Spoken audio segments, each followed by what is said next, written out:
Hello students, आज हम एक नया प्रयोग देखेंगे। इस प्रयोग में हमने लिया है 3 कैंडल डिफरेंट डिफरेंट हाइट का और कलर्ड वाटर लिया हुआ है और एक ग्लास लिया हुआ है। तो पहले मैं आपसे कुछ क्वेश्चन पूछूंगा। सबसे पहले मैं कैंडल बर्न कर रहा हूं, कोई भी एक कैंडल बर्न कर लेता हूं। सबसे पहले मैं ये स्मॉल कैंडल बर्न कर रहा हूं। इसके बाद मैं ये जो ग्लास है इस पे इन्वर्टेड रखूंगा, उल्टा रखूंगा। आपको बताना है जब ये ग्लास में उल्टा रखूंगा इसमें तो क्या होगा। सोचिए। आइए मैं इसे रखता हूं।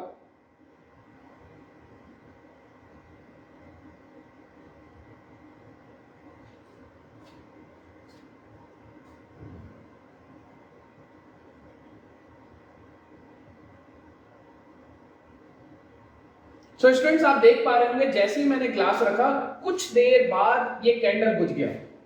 जितना ऑक्सीजन उसके अंदर ट्रैप्ड था वो कंज्यूम होने के बाद आपका कैंडल बुझ गया। इससे हमें ये पता चलता है कि बर्निंग के लिए ऑक्सीजन चाहिए। लेकिन जो क्वेश्चन ये है कि ये पानी जो है, आप देख पा रहे होंगे कि ये जो वाटर है कुछ लेवल ऊपर इस ग्लास में आ गया है। सो आपको बताना है कि ये पानी क्यों आया है ऊपर। सोच पा रहे हैं आप? चलिए मैं एक्सप्लेन करता हूं।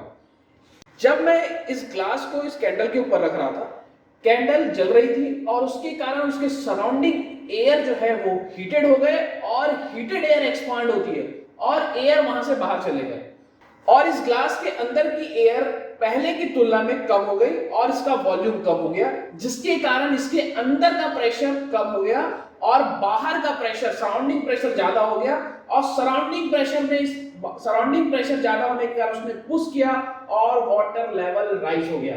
सो स्टूडेंट्स, अगर अभी मैंने एक कैंडल बर्न किया है, अगर मैं 3 कैंडल बर्न करूं तो इस प्रयोग में क्या होगा। चलिए आइए देखते हैं। अब मैंने तीनों कैंडल जला लिया है। अब आइए इस ग्लास को इसके ऊपर रखते हैं और देखते हैं इस वाटर के साथ क्या होता है।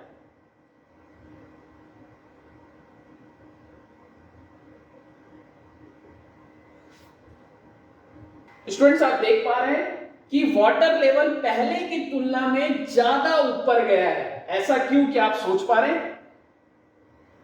ऐसा इसलिए हुआ है क्योंकि 3 कैंडल के जलने से अभी अगर हम बात करें तो ज्यादा एयर हीटेड हुई है पहले के कंपैरिजन में और ज्यादा हीटेड होने से एयर ज्यादा एक्सपांड हुई है और ज्यादा एक्सपांड होने के कारण उसके अंदर का जो एयर है वो बहुत कम हो गया है पहले की तुलना में और उसके कारण उसका प्रेशर पहले की तुलना में बहुत कम हो गया है। इस कारण से अभी जब 3 कैंडल हमने बंद किया है तो वाटर लेवल बढ़ा है। तो यहां पर हमने सीखा 2 चीजें, साइंस की चीजें सीखी हम लोगों ने कि पहला ये सीखा कि टेम्परेचर इंक्रीज करने से एक्सपेंशन होता है, कम करने से कॉन्ट्रैक्शन होता है और हायर प्रेशर से लोअर प्रेशर की ओर फ्लो आपका होता है। जैसे कि आप यहां पर देख पा रहे हैं, जो वाटर है बाहर का वाटर, उसमें एटमॉस्फेरिक प्रेशर लग रहा था, वातावरण का प्रेशर लग रहा था, वो ज्यादा था कंपेयर टू ग्लास के अंदर का प्रेशर से। सो इसके कारण से बाहर वातावरण ने इस वाटर पे प्रेशर एक्सर्ट किया और वो सारा वाटर ग्लास के अंदर चला गया। होप सो आप यहां पर समझ पाए होंगे। Thank you.